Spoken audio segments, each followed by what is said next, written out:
trajectory and momentum, but does it feel like maybe you got something going here? Yeah, and I want to thank you because it didn't start until you started talking about the Stanford streak. So all credit goes to Ben. You made him think about the streak, and we ended the streak. So we talked about this streak because you said it was a one-game streak. This one was. Right. So we ended that. What's the streak next one? Is it a one-game streak or two-game streak? Just one. One. So we're going to work on the streak. That's what we talked about. So, proud of how our guys played.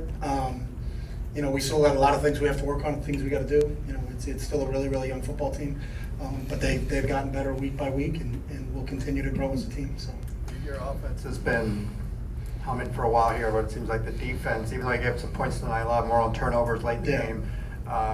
You feel like the defensive improvement has really kind of triggered what's gone on here these last 2 weeks? Yeah, I mean, it's a great point by you. It's a total team game. You know, it's not a one-sided affair where one side of the ball handles everything. You know, I thought our defense played really well. The only points they gave up in the first half was we turned the ball over inside the 10-yard line. If we didn't do that, you know, we may have had a shot on it going into halftime. So, but those are lessons that we have to learn. We cannot turn the football over consistently in winning games in the Pac-12, and you need to understand that. You know, we gave one up late, and that hurt us. And we've got to continue to work on that. But I'm really happy with how our defense played last week against Stanford, and I'm happy with how they played today. But we need to continue to build on that. Coach, right here. Talk about the dominance of your offensive line. You know, it's a young group, but I think they're starting to gel and come together. You know, when you played 7 games, I think as we played now, or 8 games, or I can't remember which one, but you know, the same group. It's been consistent. We've been fortunate enough, knock on wood, that we haven't had injuries at that thing. So the 2 freshmen on the left side have had some continuity playing with them. You know, Boss is getting better game by game. Chris and Jake on the right side are getting better.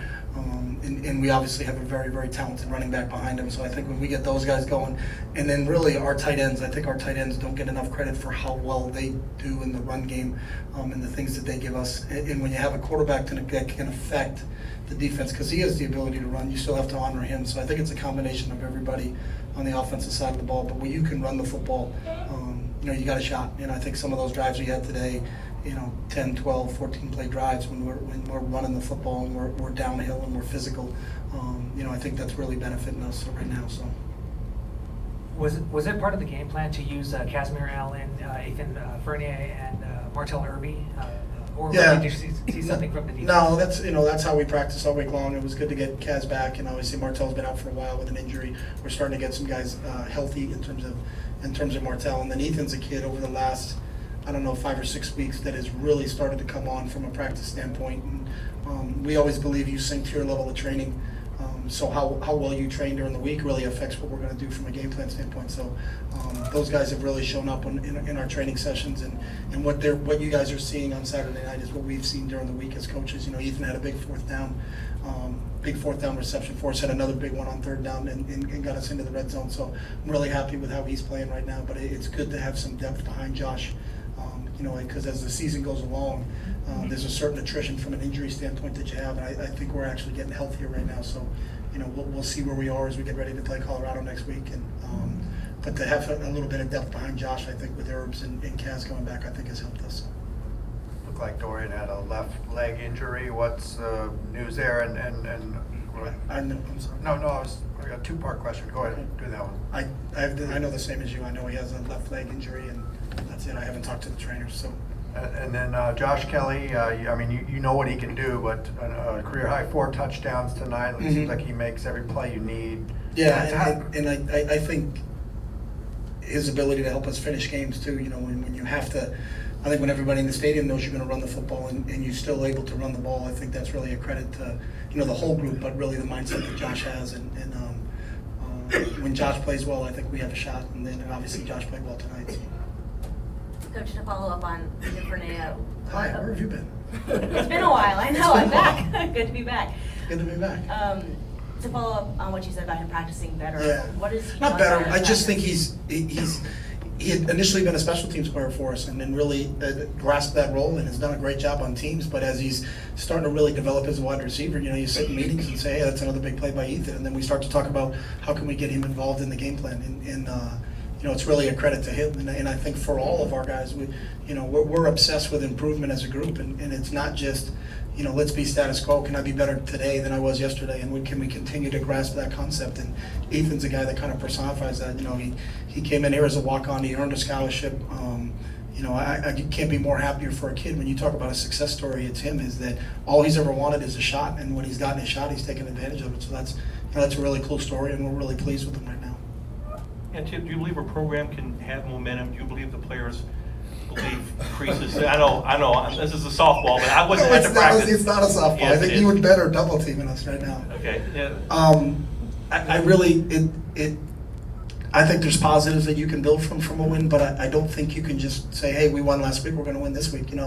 We had a huge win over Washington State, one of the biggest comebacks in Pac-12 history, and then we missed a field goal at the end of the game to lose to Arizona the next week. So that would squash the momentum question. I wish momentum was that you could just put it in the bank. We won last week, we're going to win again this week, but for some reason it doesn't work that way. I think we got to continue. What we need to do is that we need to look at what we did well and continue to build on that, and then understand that we did that well because of how we practiced during the week. So I think there's really a correlation from a momentum standpoint, is I think these guys are starting to stack good days upon good days when we're out on the field and training, and then understand that that's how we play when we get to Saturday night. We can't be up and down from a training perspective and expect not to be up and down when we play games. If we have a really good week and we build, then we usually have a pretty good week when we get out on the field. And then that's what I think we need to continue to understand. That's the thing that happens for us. Not just we played well last week, that means we're going to play well this week. I think there's things that you can point to, and I think it's a really good point by you.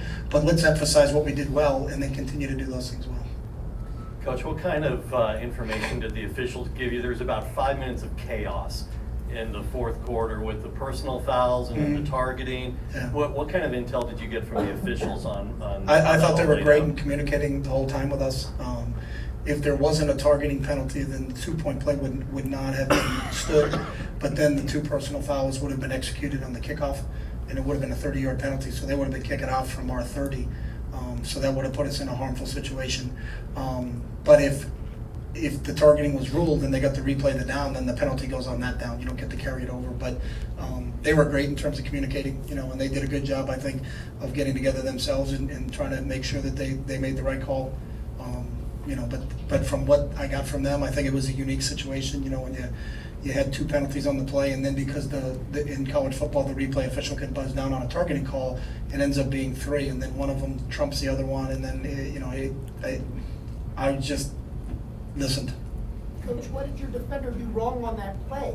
What's that? What did your defender do wrong on that play that caused the Yeah, they penalty? signaled that he targeted, so when you hit the player to the head and neck area, that's a penalty. So, again, I'm not here to discuss what the call was. It was just the administration of what the penalties were and how they were administered, and I thought they did a really good job with it. I don't have an ankle, and I don't watch replay because we don't have access to it. So that's on our hands, and that's nothing. Now, all our communication was were the penalties going to be tacked on to the kickoff, and if they were, how did that happen? And I thought that the guys out there did a really good job of communicating that with us. 3 more. 2 quick things. Didn't have a penalty till a minute left in the third, and got a little sloppy after that, but I'm imagining you're fairly happy overall with that. And then the other thing, what allowed Casimir to finally start playing? He got cleared academically to play, so it's an administration thing through the school. And then from a penalty standpoint, we talk about that. We try to avoid SIWs, which are self-inflicted wounds. I think there's the right way to play the game. You can play with a certain amount of aggression, but you can't get the stupid penalties, the administrative penalties that happen before the ball snap. So it's something that we harp on. I think we've gotten better from it. But we have to learn how to finish games, and we were a little sloppy at the end, and that's something that I think you can carry with you. The problems in victory and the problems in defeat are no less difficult. You feel a little bit better tonight, but we got to go back to work tomorrow because we have a really good Colorado team that took SC to the distance the other night, and so you got to show up every single week in this league, and how our week of training goes is how we'll perform when we play next Saturday. So, Chip, with apologies of trying to segue off Ben and Bill here, Yeah. How good is it for a young team to kind of receive the message and kind of take the Stanford win and know that was last week and got to continue to build on this week and put 2 solid games together? yeah, I think it's the growing process that you go through. When you have 87 freshmen and sophomores, the best thing I can say is that the baby Bruins are growing up. And it's fun to see, it's fun to watch kids. And you saw them where they were when we got them in August and we finally got this group together, and we knew it was a really young team. But youth isn't an excuse. No one feels sorry for you because you're young. It's just when we talk about how many at-bats can we get, we need to get a ton of at-bats, and we need to get a ton of reps, and we need to continue to play the game, because that's the way you get better at football, is you have to play football to get better at football. And I think over the course of time, when you see where this team was when we opened up on August 31st to where we are now, I think they've grown as a group, and we're pleased with where we are, but we're not satisfied where we are. We have to continue to grow as a group, and we've got to continue to get better. And I think they understand that, that the only shortcut to where we're going is hard work. And if they continue to work hard, then good things will happen to them. But they have to understand, it doesn't mean because we won this week and say, hey, we got momentum, we can't do it next week. We have to capitalize. Why do we have momentum? Because of how we train. And that's the point that I thought Bill brought up, is that when you have momentum, you can talk about it. You can't shy away from it, but it doesn't mean when you have momentum that, hey, we won, let's just kick our feet up.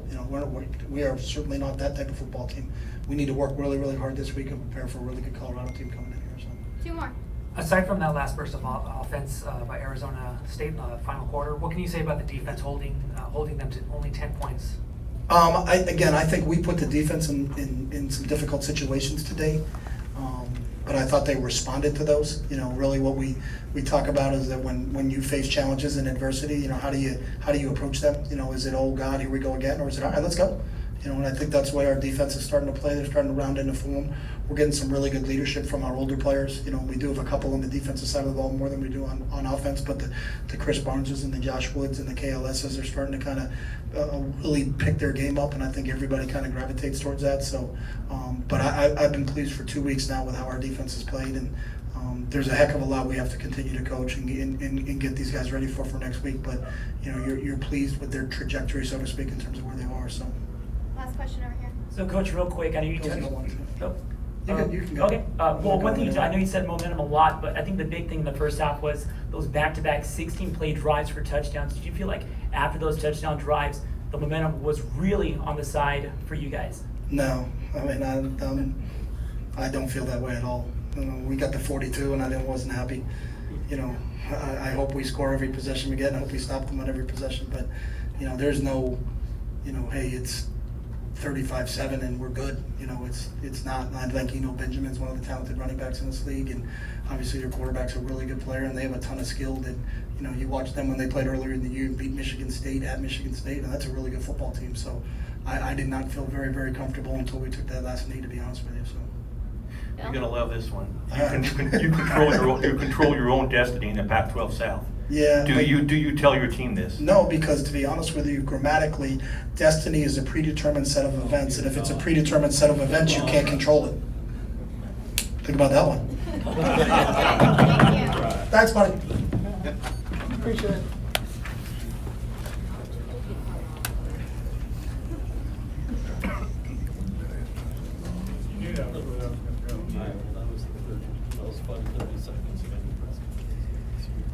Way to try.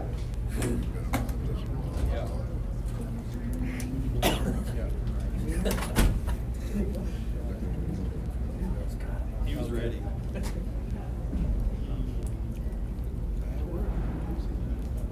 Well, I think it keeps it interesting.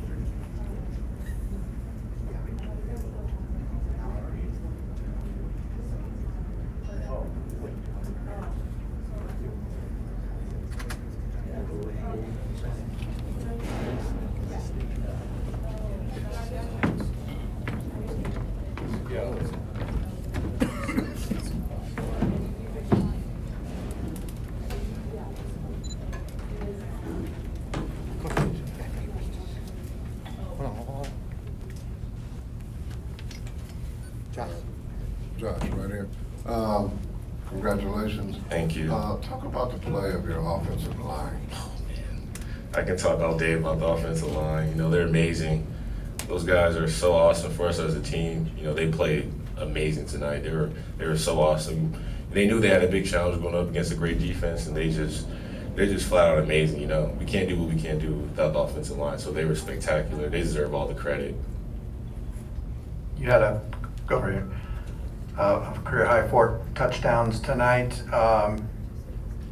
Obviously, you've been really good here, but did you feel like maybe you took it even to another level tonight? You were making all the plays that your team needed.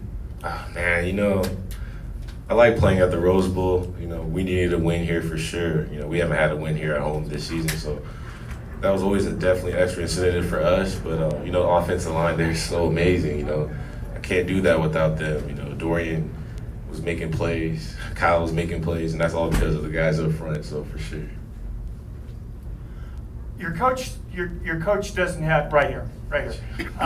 Your coach doesn't have much to say about momentum. He kind of scoffs at it. But from another standpoint, from player belief, putting wins together and getting that belief system in place and believing that you can do what you do, how important is that to be able to string some successes together? Oh yeah, it feels great to win. It's hard to win football games. As you guys know, the Pac-12 is probably the most parity in all the conferences in college football, so you never know who's going to win every Saturday. But us getting back-to-back wins, that's big for us, especially for our young guys, our young core. So I think we're working hard. Things are coming together, so we just got to stick to it. Josh, how much of a lift did your defense give you, first with that turnover and then shutting them down on a pair of fourth downs, including you guys go up 28-7 late in the half? Oh yeah, our defense, they were amazing, from the start. I feel like every single game we play, we open up with our defense on the field. And, they step up to the challenge. They make sure they cause turnovers, get 3 and outs. And, early on in the season, they were carrying us too. So our defense has been awesome. Our front seven's amazing. Our DBs are great. So, we just trust in our defense that when we turn over, they need to stop. They're going to get one for us. Josh, you talked about the offensive line, but specifically, you were picking up a lot of your yards to the left side behind Alec Anderson and Duke Clemens. Talk about them specifically. Oh, yeah. Duke and Alec they're great. Those guys are some of the most positive people I've ever been around. They're young. So it's awesome seeing them grow and develop. So, I'm happy for both of them. They haven't played a lot, but, they were ready for the challenge. And it's awesome to see guys like that, shine in their opportunity. So I can't say enough about Duke and Alec. They deserve it. They're the stars of the night for sure. What can you say about Casimir Allen and Martell Irby getting in the game? Hey, I get excited when you guys mention them, Oh, man, they're the future, They're amazing. They're going to be the guys. So it's awesome seeing them, just get a chance to get out there and play. Man, we missed them. We missed Kaz. We missed Martell. So it's great, man. And we got Felt, too. So it's like we have so many guys. And it's just, it's awesome because I see those guys every day.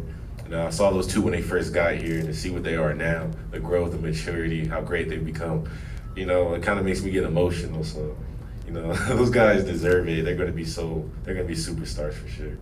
Josh, you've had a couple great memories here in the 2 years that you've been here now. USC, like this game. Tonight, you have a career high in touchdowns for you. What does this rank for you think? Man, I just think it's just good to get the win,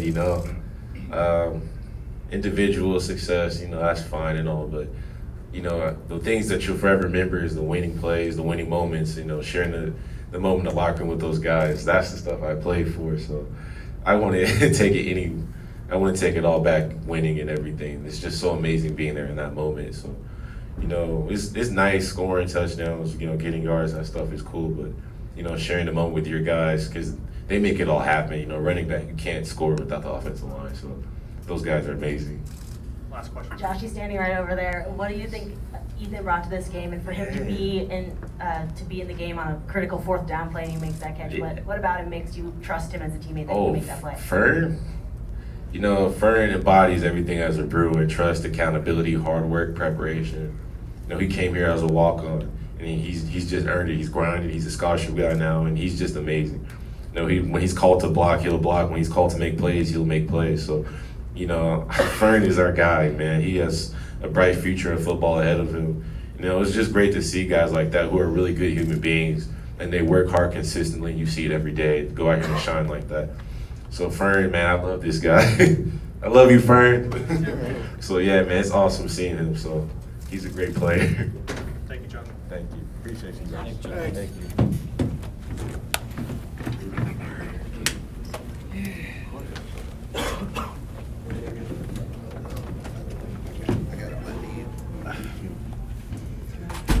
Ethan,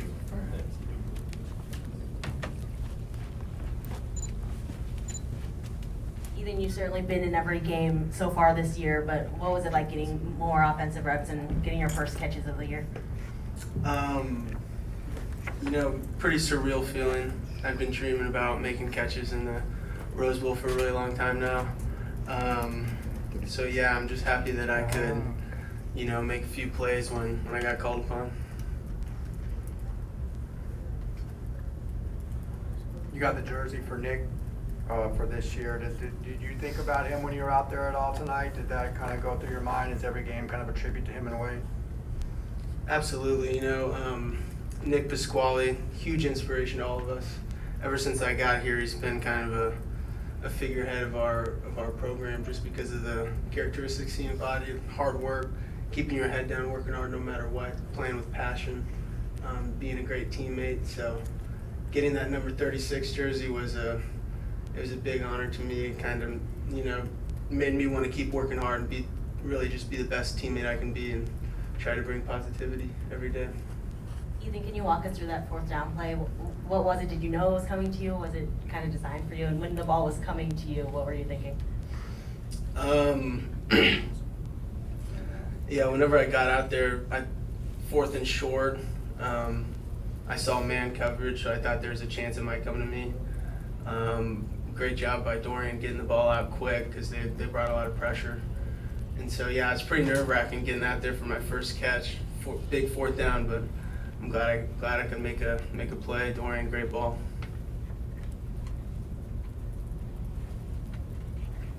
I just totally forgot what I was going to ask. This is the first time this has ever happened to me. I got you.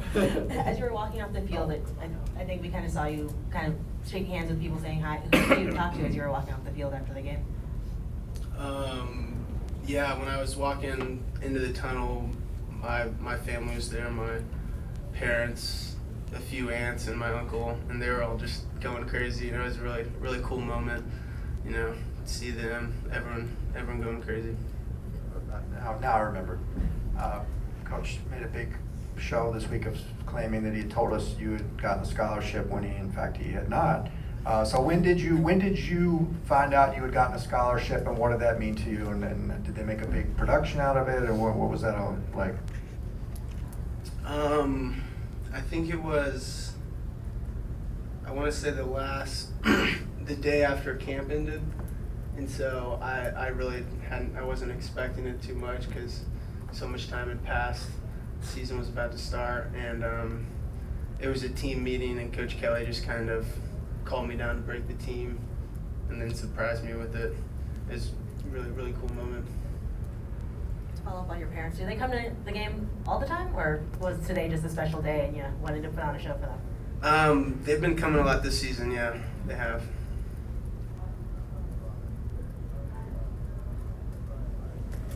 Anything else? Thanks, Ethan. Thank you, guys. Thank you. You good?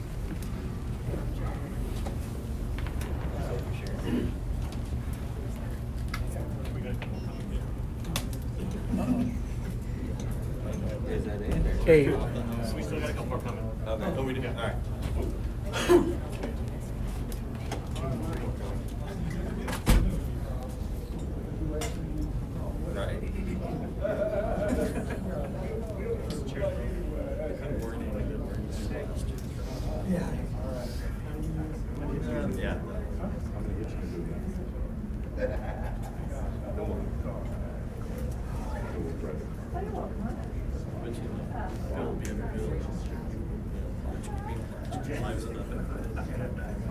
I'll be up there. The live is not many press conference. Oh,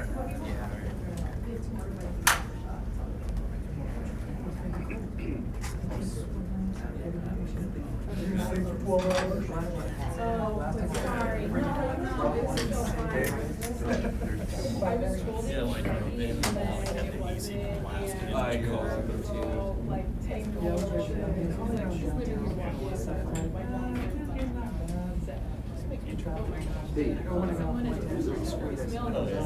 Should have a rotating drill, so we had stopping and stuff before this. Yeah, I was in the car for like 5 minutes. I turned up Orange Grove. Yeah, 15 minutes. Yeah. I grew up in El Segundo. Oh, okay.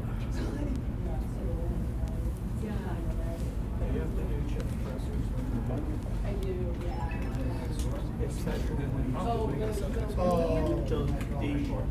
The water. Where he literally like moved into my brain. No, the swing and shift, that you can see.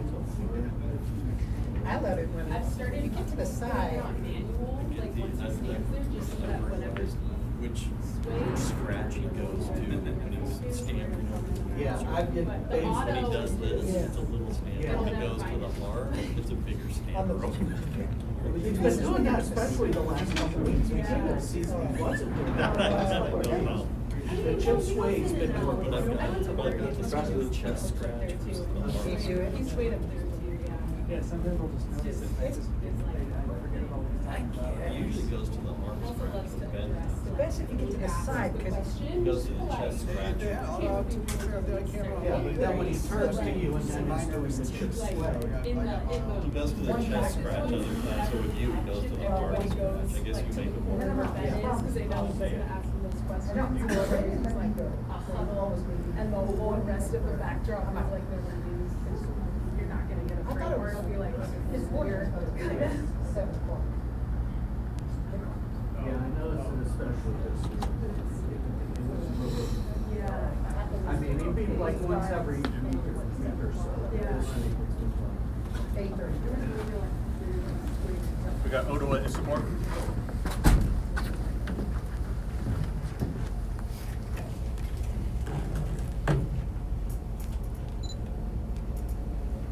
With this, over, the defense has really played well these last 2 games. I know some guys were saying, you know, it's just a matter of going out and having fun. For you, what has been the difference in kind of the way this defense has played?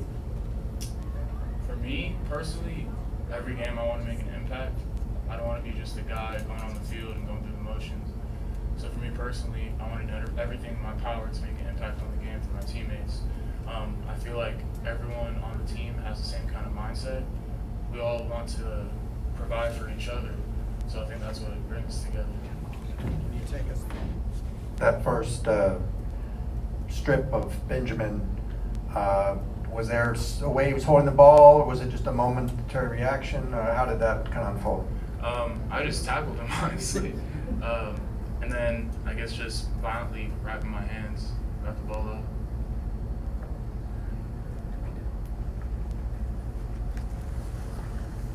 Do you mind moving the mic a little closer to your mouth? Thank you. Of course. You know, it's been said all season that the team doesn't hang their heads, but how do you guys feel after a win like this? I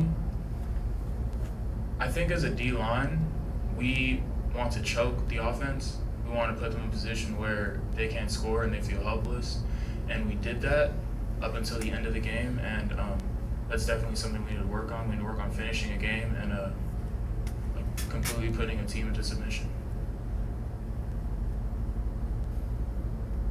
You guys control your own destiny in the Pac-12 South now. Right? Every team you need to beat to win it. What does that feel like? Is that something you think about? What does that mean? I mean, we just stay in the present. We don't think about anything else. We just go on to the next week and play who we need to play and beat them. Anything else? Cool. Thanks, everyone. Thank you. So we still got Osa showering. You guys want to wait a few more minutes? So. The clean those. Yeah, you better come out clean, man. Hey, Josh, do you need me? And come back? Yeah, bring Josh.